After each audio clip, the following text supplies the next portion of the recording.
வணக்கம் நேயர்களே, நான் திரைப்பட இசையமைப்பாளர் அமுதபாரதி. நடிகர் திலகம் அவர்களை ஆய்வு செய்து முனைவர் பட்டம் பெற்ற டாக்டர் மருதுமோகன் ஐயா அவர்களோடு இருக்கிறோம். தொடர்ந்து நடிகர் திலகம் பற்றிய சுவாரஸ்யமான தகவல்களை அவர் சொல்ல சொல்ல நம்மளுக்கு ஆர்வம் மேலே அதிகமாகுது.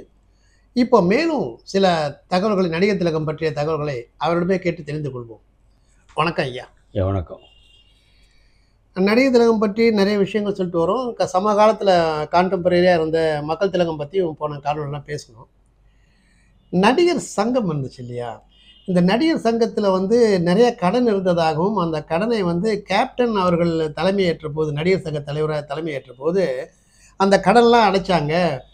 நிறையா வெளிநாடுகளுக்கு சென்று கலை நிகழ்ச்சிகள் நடத்தி ரஜினிகாந்த், கமலஹாசன் இருவரையும் ஒரே மேடையில் ஏற்றி நிறைய வசூல் பண்ணி கடன்லாம் அடைச்சதாக சொல்கிறாங்க. அது எப்படி நடிகர் சங்கத்தில் நிறைய லட்சக்கணக்கில் சம்பளம் வாங்கின நடிகர்கள் பங்கேற்ற அந்த நடிகர் சங்கத்தில் கடன் எப்படி வந்துச்சு? அதுக்கு முன்னாடி எப்படி இருந்துச்சு? நம்ம இந்த விஷயத்தை பற்றி பேசுறதுக்கு முன்னாடி ஐயா, நடிகர் சங்கம் எப்போ ஆரம்பிக்கப்பட்டது அப்படிங்கிற பற்றி கொஞ்சம் தெரிஞ்சுக்கிறோம். அதாவது பழம்பூர் நடிகர் சோமசுந்தரம், என்என் கண்ணப்பா, சிவதானு, இவங்கெல்லாம் பழைய இயக்குனர் ஒருத்தர் இருந்தார் சுப்பிரமணியம், அவர்கிட்ட போய் சொல்லியிருக்காங்க நடிகர்களுக்கு நம்ம ஒரு சங்கம் வைக்கணும் அப்படின்னு சொன்னோன்னே அவர் என்ன பண்ணியிருக்காரு, அப்போ காங்கிரஸ் தலைவராக இருந்த தீர சத்தியமூர்த்திட்ட சொல்லி எங்களுக்கு ஒரு சங்கம் வைக்கணும்னு சொல்லியிருக்காரு. அவர் உடனே ஏற்பாடு பண்ணி சொல்லி 1952 ஆகஸ்ட் மாதம் துணை நடிகர் சங்கம் அப்படிங்கிற பேரில் ஒரு சங்கம் ஆரம்பிச்சிருக்காங்க. முதல் நடிகர் சங்கம் அதுதான். ஆமாம், 52. அது எம்ஜிஆர் என்ன சொல்லியிருக்காருன்னா, துணை நடிகர் சங்கம்னு வேணாம், நடிகர்கள் சங்கம், நடிகர் சங்கம்னு வச்சுருவோம் அப்படின்னு பேர் மாற்றிருக்காங்க. அதனால் அதுக்கு பிறகு என்ன, எஸ்எஸ் வாசன், சிவாஜி கணேசன், சாண்ட சின்னப்பா தேவர், ஏபிஎம் செட்டியார், இவங்க 4 பேர் சேர்ந்து முதல்ல ஹபீபுல்லா ரோட்டில் ஒரு இடம் வாங்கினாங்க நடிகர் சங்கத்துக்குன்னு. அந்த இடத்த வாங்கி முடிச்சுட்டு சொசைட்டி ஆக்டில் 1952 நவம்பர் மாதம் அது ரெஜிஸ்டர் ஆகி சங்கம் செயல்பட ஆரம்பிச்சுது. எல்லாரும் பிற மொழிகள் நடித்த அந்த காலத்தில் இருந்த பிரேம்குமார், நடிகர் பிரேம் நசீர், இவர் என்டி ராமராவ், நாகேஸ்வரராவ், இவங்கெல்லாம் ஃபுல் சப்போர்ட் கொடுத்தாங்க. சிவாஜி இருக்க அதில் இன்வால்வ் இருக்காருன்னு. அந்த சமயத்தில் எம்ஜிஆர் வி.கே. ராமசாமி பார்த்தப்போ, சிவாஜி நடிகர் சங்கத்துக்கு தலைவராக வர சொல்லு, நல்லா செயல்படுவாருன்னு சொல்லியிருக்காரு. ஒரு சந்தேகம், நடிகர் சங்கம் அப்படின்னு இருந்துச்சா, தென்னிந்திய நடிகர் சங்கம்னு பேர் வந்துச்சு? அதாவது அந்த நடிகர் சங்கம்னு இருந்ததை 4 மொழிகளை சேர்ந்த இந்த பகுதியை சேர்ந்தவங்க, எல்லா ஸ்டேட்டை சேர்ந்தவங்களும் நடிக்கிறதுனால தென்னிந்திய நடிகர் சங்கம்னு பழையபடிக்கு பேர் மாற்றினாங்க. இப்படி இருக்கும்போது சொசைட்டி ஆக்டில் 1952 நவம்பர் மாதம் பதிவு பண்ணியாச்சு. வச்சு இடமும் வாங்கிட்டாங்க. இடம் வாங்கினோன்னா எஸ்டிமேட் போடும்போது 22 லட்ச ரூபாய் பட்ஜெட் தேவைப்படுது. ஆமாம், தேவைப்படுது. அது பேங்க்கில் லோன் போட்டு சிவாஜி இடத்த வாங்கி கட்டடம் கட்டுறது சிவாஜி கட்ட ஆரம்பிச்சிருக்காரு.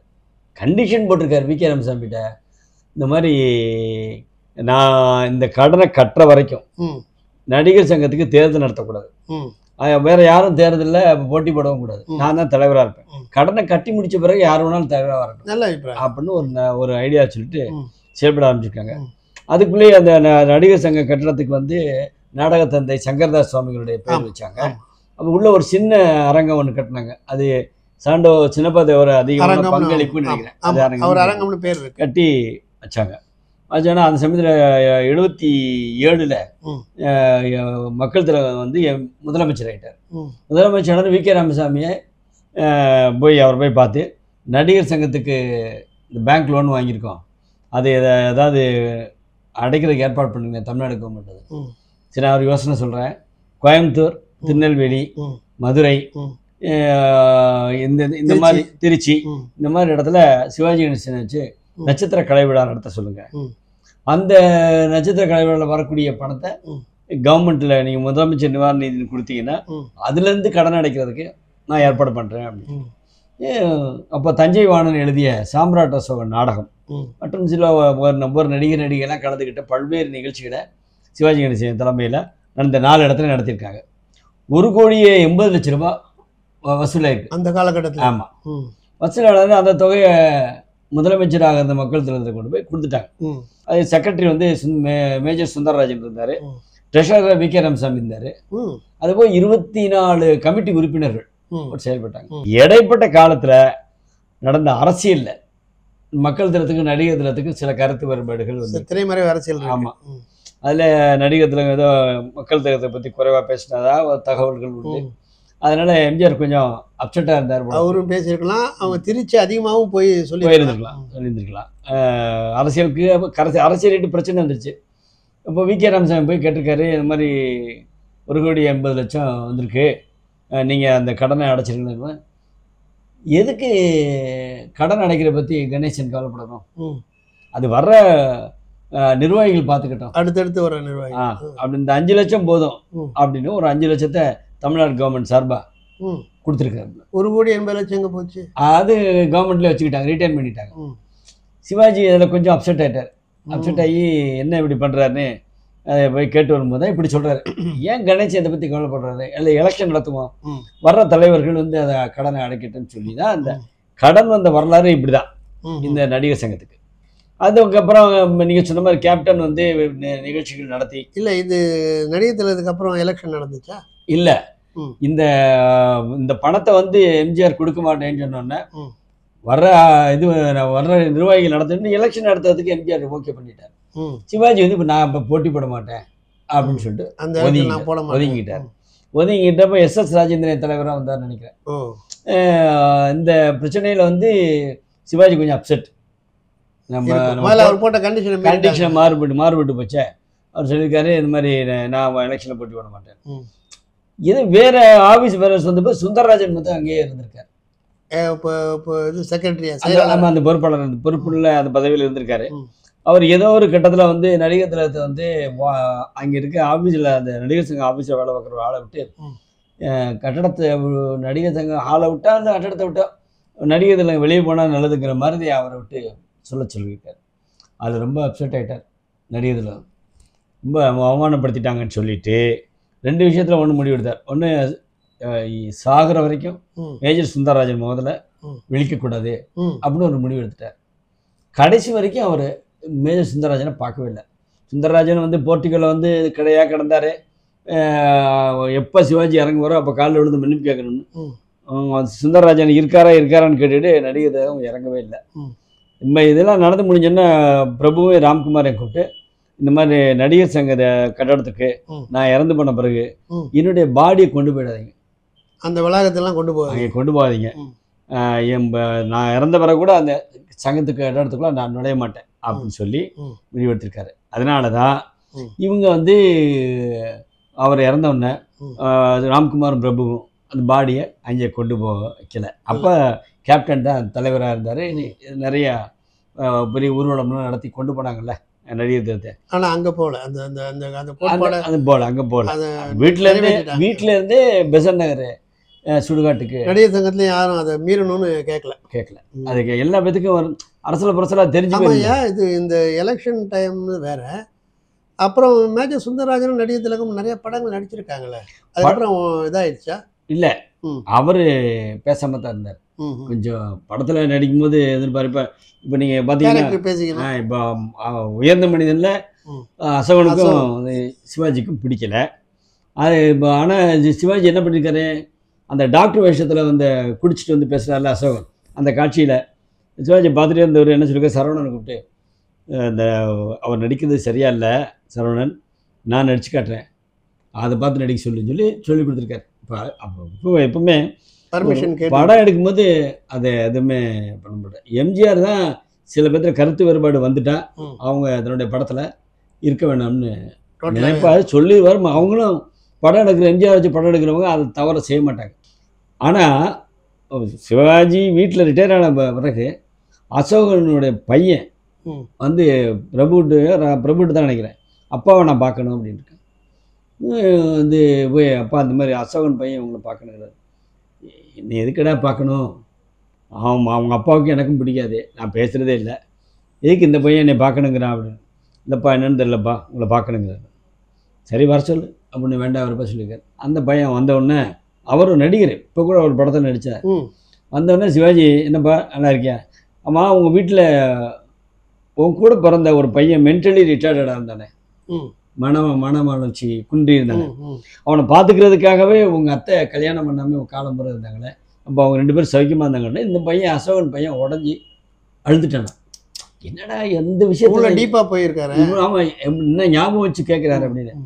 அது அவருடைய குணம், ஈடுபாடு. ஆமாம். இதுதான் நடிகர் சங்க கட்டடத்தை பொறுத்த மட்டும். ஆனால் மக்கள் திலகம் என்ன பண்ணாருன்னு கேட்டிங்கன்னா, நடிகர் குரல் அப்படின்னு ஒரு பத்திரிக்கை ஆரம்பிச்சு அது அவரே ஆசிரியராக இருந்தார். அப்போ அது 55 ஆரம்பித்தாங்க அந்த பத்திரிக்கை. அப்போ தான் வந்து 62 அமெரிக்கா போயிட்டு வந்தார்ல சிவாஜி கணேசன். அந்த பத்திரிக்கையில் எல்லாரும் சிவாஜி போயிட்டு வந்ததை நடிகர் விழான்னு ஒரு தலைப்பில் எல்லாரும் சிவாஜியை பற்றி அதில் சொல்லியிருந்தாங்க. அந்த பாராட்டு விழா கூட்டம் தான் நம்ம அதை பற்றி ஏற்கனவே நம்ம பேசியிருக்கோம்.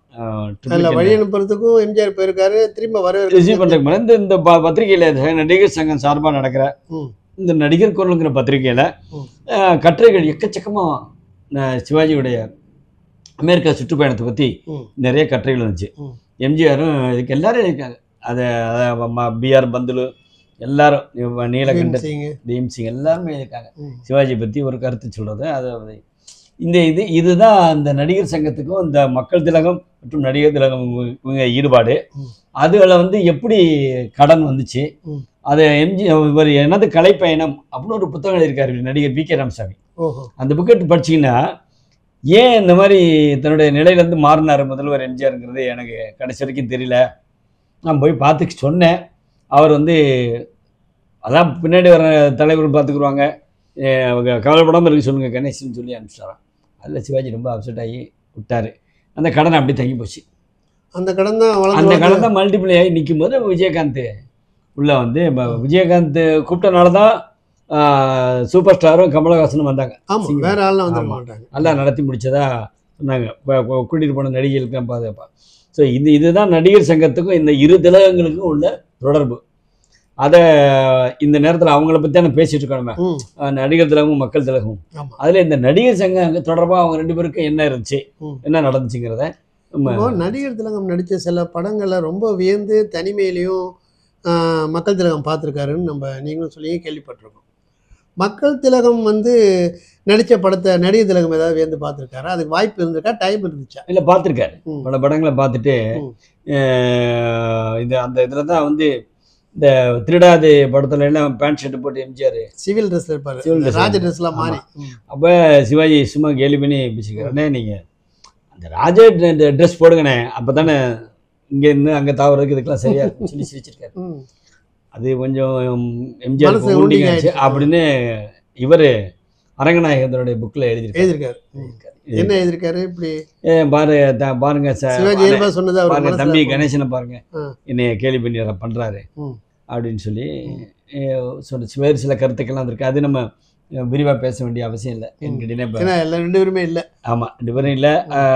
நிறைய கருத்து வேறுபாடுகள் வந்துச்சு போச்சு. அதை நம்ம பேசலாம். இங்கே எப்படி இருந்தாங்க நம்ம அதை பேசிட்டாலும் இவங்க 2 பேரும் வந்து 2 துருவம் போல இருந்து செயல்பட்டதுனால, ஒருவருக்கு ஒரு போட்டி மாதிரி இருந்ததுனால ரசிகர்கள் மத்தியில் அதை விட தீவிரமாக இருந்துச்சு இல்லையா? அந்த மாதிரி நேரத்தில் இவங்க 2 பேர் படமும் வெளியே வரும்போது எப்படியா இருந்திருக்கும்? இருந்துச்சு. இப்போ நீங்கள் கர்ணனுக்கு வந்து ஒரிஜினல் தேர் கொண்டாந்து தியேட்டரில் வச்சுருந்தாங்க. அவர் சின்ன பார்த்து சொல்லி எம்ஜிஆர் வந்து வேட்டைக்காரன் படத்துக்கு ஒரு பெரிய கூண்டு வச்சு அது சிங்கத்தை கொண்டு வச்சுட்டாரு.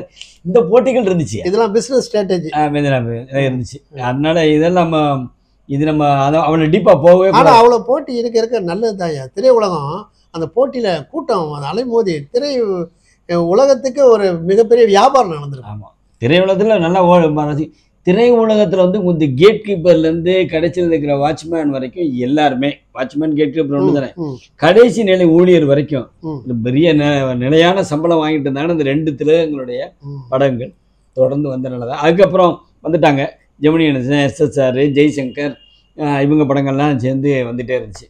ஸோ அப்புறம் ரஜினிகாந்த் வந்துட்டார், கமலஹாசன் பெரியாள். இவங்க 2 பேரும் காலம் குறைய தான் திரைப்பட தொழிலே நலிவடைஞ்சு போச்சுன்னு நான் நினைக்கிறேன். இல்லை, அது வேறு டைப்பில் 2 பேரும் இருந்தாங்க. சிவாஜி வந்து தன்னுடைய தொழிலில் மட்டும் கவனம் செலுத்தினார். எம்ஜிஆர் அதில் வந்து தன்னுடைய எதிர்கால அரசியல் வாழ்க்கைக்கு ஏற்ற மாதிரி கதைகளையும் பாடலையும் அமைச்சுக்கிட்டு. எப்பயுமே ஒரு நடிகர்களுக்குள்ள 2 போட்டி இருக்கும் எப்பயுமே. இப்போ வந்து எம்ஜிஆர் சிவன், அதுக்கு முன்னாடி வந்து MKT, பியூ சின்னப்பா, அப்புறம் மக்கள் திலகம், நடிகர் திலகம், அப்புறம் வந்து கமல், ரஜினி, இந்த மாதிரிலாம் வந்துக்கிட்டே இருக்குது. சிம்பு தனுஷ் வரைக்கும் வந்துட்டு இருக்கு. ஆனாலும் இந்த போட்டி ஒரு ஆரோக்கியமான போட்டி, வலுவான போட்டி அப்படிங்கிறது இவங்க 2 பேரும் 2 விதமான அரசியல் கட்சிகள் இருந்ததுனால காரணமாக இருக்கும்னு நினைக்கிறீங்களா? இருக்கலாம். கட்சி ரீதியாக 2 பேரும் தனித்தனியாக இப்போ போயிட்டாங்க. ரஜினி கமல்னா இவர் ஒரு கட்சியில் அவர் ஒரு கட்சியில் இல்லை, அரசியல் ரீதியாக இல்லை. ஆமாம், இவங்க கலை உலகத்திலையும் அரசியல் ரீதியாகவும் போட்டியாக இருக்கிறதுனால இவங்க ஒரு மீட்டிங் நடத்துறது, அவங்க ஒரு மீட்டிங் நடத்துறது, அங்கே ஒரு அறிக்கை வருது, இங்கே ஒரு அறிக்கை வருது. அதுக்கு குடும்பம் வரைக்கும் சில இடத்துல படத்துலையே பதில் சொல்கிறது, அந்த பாட்டில் பதில் சொல்கிறது. ஏழைகளை எழுத்ததிலே முத்துமாரி, நாங்கள் ஏமாற்றி பழைத்ததில் முத்துமாரின்னு பட்டிக்காடப்பட்டு தரும். இந்த மக்கள் எல்லாம் வாழ்த்த வேண்டும் கோட்டை ஏரின்னு சொல்லிட்டு சிவகாமி உமையவளை முத்துமாரி, உன் செல்வனுக்கு காலம் உண்டு முத்துமாரி, இந்த மாதிரி பாட்டுலாம் வரும்.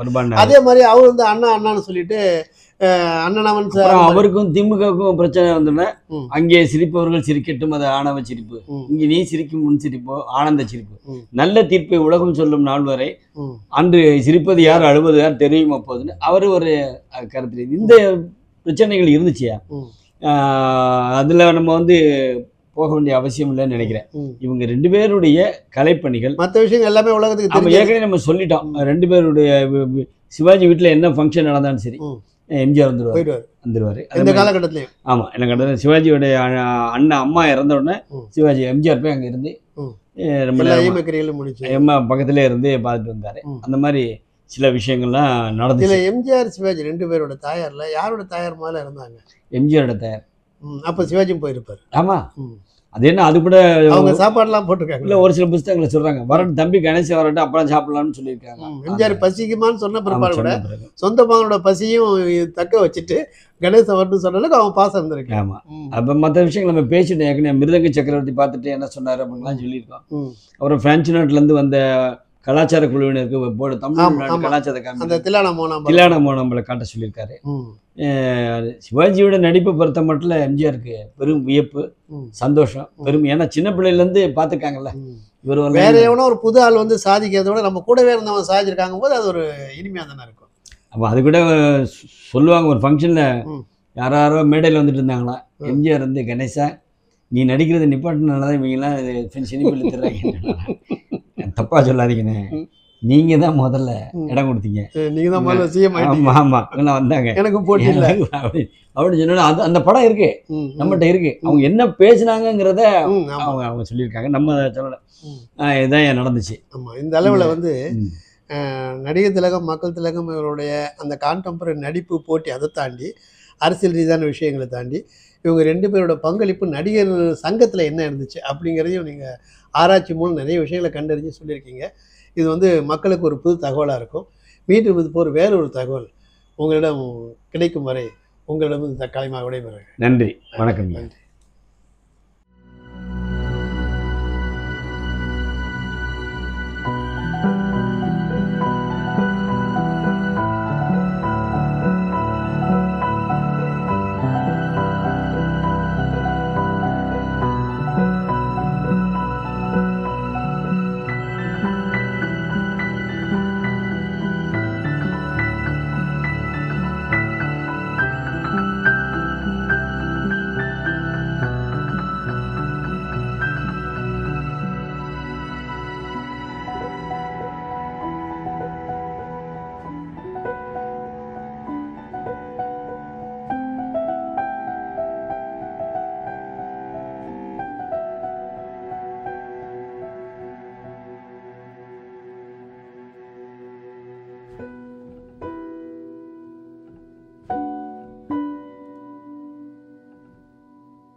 you.